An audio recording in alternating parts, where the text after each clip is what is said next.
अगर हिम्मत है भैया, ये गिदड़ भक्ति आप किसको दे रहे हैं भाई? अगर आप में हिम्मत है तो आप बैन करके दिखाएं ना रामचरितमानस को। आप तो प्रदेश के शिक्षा मंत्री हैं। अगर आप सही में मानते हैं कि ये इतना खराब ग्रंथ है तो आप इसको बैन करके दिखाइए। आपके से बोलने से नहीं कुछ होने वाला ना। हिम्मत है तो आप करके दिखाइए, पर आप में हिम्मत नहीं है, आप करेंगे नहीं। शिक्षा मंत्री भी उसी नेता से सीख रहे हैं जिन नेता ने हमेशा से बंटवारे की राजनीति कर ही सत्ता हासिल की है। क्यों नहीं तत्काल प्रभाव से मुख्यमंत्री ने बर्खास्त किया इस मंत्री को? शिक्षा मंत्री को क्यों नहीं हटाया अपने कैबिनेट से? एक मुख्यमंत्री ऐसे जो कि समाधान निकालना तो दूर, समाधान को, समस्या को और बढ़ाने का काम करते हैं। क्या समाधान निकाला? समाधान यात्रा पे निकले ना मुख्यमंत्री जी। क्या समाधान निकाल दिया इन्होंने बक्सर का? क्या वहां का समझौता हो गया, समाधान हो गया? लाइक कीजिए, सब्सक्राइब कीजिए और शेयर कीजिए और घंटी का बटन दबाना ना भूलें। मैं धन्यवाद देता हूँ केंद्र सरकार का और विशेष तौर पर केंद्रीय गृह मंत्री अमित शाह जी का। उन्होंने मेरी चिंता की, मेरी सुरक्षा की, उन्होंने चिंता की और जो ये सुरक्षा मुहैया कराई गई है उसके लिए धन्यवाद। चिराग जी, आपको भी ऐसा लगता है कि आपके ऊपर कोई खतरा था, क्योंकि आईबी की रिपोर्ट के बाद ये सुरक्षा मिली है?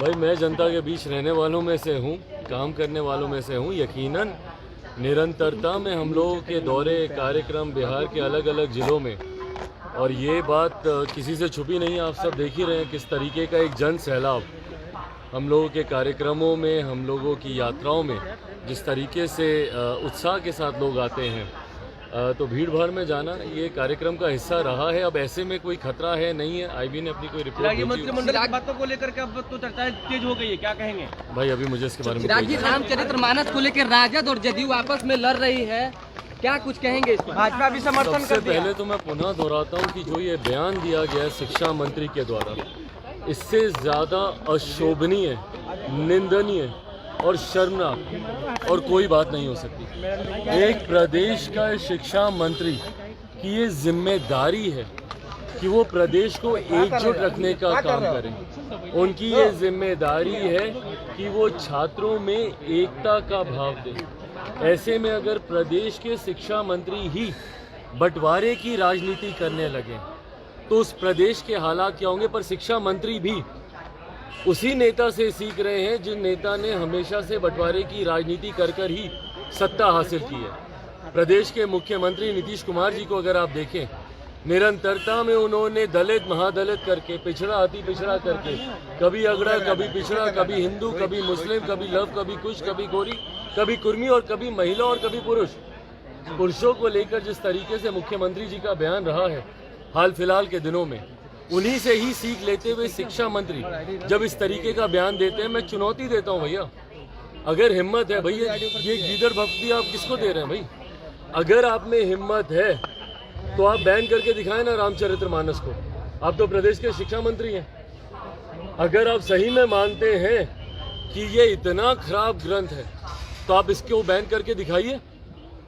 आपके से बोलने से नहीं कुछ होने वाला ना। हिम्मत है तो आप करके दिखाइए, पर आप में हिम्मत नहीं है, आप करेंगे नहीं। आप इस तरीके के बयान से बिहार में बंटवारे की राजनीति को साधने के लिए, और खास तौर पर जो ज्वलंत विषय है, आज की तारीख में चिंता होनी चाहिए थी सबको बक्सर की। क्या समाधान निकाला? समाधान यात्रा पे निकले ना मुख्यमंत्री जी। क्या समाधान निकाल दिया इन्होंने बक्सर का? क्या वहां का समझौता हो गया, समाधान हो गया? वहां पे किसानों की मांगों को इन्होंने पूरा कर दिया। एक मुख्यमंत्री ऐसे जो कि समाधान निकालना तो दूर, समाधान को, समस्या को और बढ़ाने का काम करते हैं। वहां पर किसानों को जाकर देखिए, कल सुबह हम गए थे वहां पर, किसानों के हालात देखिए बक्सर में। आप उनकी समस्या को तो आप दूर नहीं कर पाए, उल्टा जाकर उनके ऊपर एफआईआर कराकर, उनके ऊपर झूठे मुकदमे कराकर आप लोगों ने किसानों की समस्या को और वहां पर बढ़ा दिया। और जिस प्रदेश के मुख्यमंत्री के पास तमाम समस्याओं का सिर्फ एक ही समाधान हो, लाठी के अलावा कोई और समाधान तो है नहीं। छात्र सड़क पर निकलते हैं तो लाठी चलाते हैं, शिक्षक सड़क पर उतरते हैं तो लाठी चलाते हैं, अभ्यर्थी सड़क पर उतरते हैं तो लाठी चलाते हैं। भाई, जो मुख्यमंत्री खुद हर समस्या की जड़ में हो, वो मुख्यमंत्री प्रदेश का कोई समाधान नहीं निकालेगा। और ऐसे मंत्री जब बयान देते हैं, इसका क्या समाधान निकाला मुख्यमंत्री ने? क्या समाधान निकाला क्यों नहीं तत्काल प्रभाव से मुख्यमंत्री ने बर्खास्त किया इस मंत्री को? शिक्षा मंत्री को क्यों नहीं हटाया अपने कैबिनेट से? तो इस तरीके के बयान भी देंगे और कैबिनेट में बने भी रहेंगे तो कहीं ना कहीं संरक्षण, ऐसे ही लोगों का संरक्षण मिलता है मुख्यमंत्री नीतीश कुमार जी के क्या द्वारा। लगता है एजेंडा के तहत? लाइक कीजिए, सब्सक्राइब कीजिए और शेयर कीजिए और घंटी का बटन दबाना ना भूलें।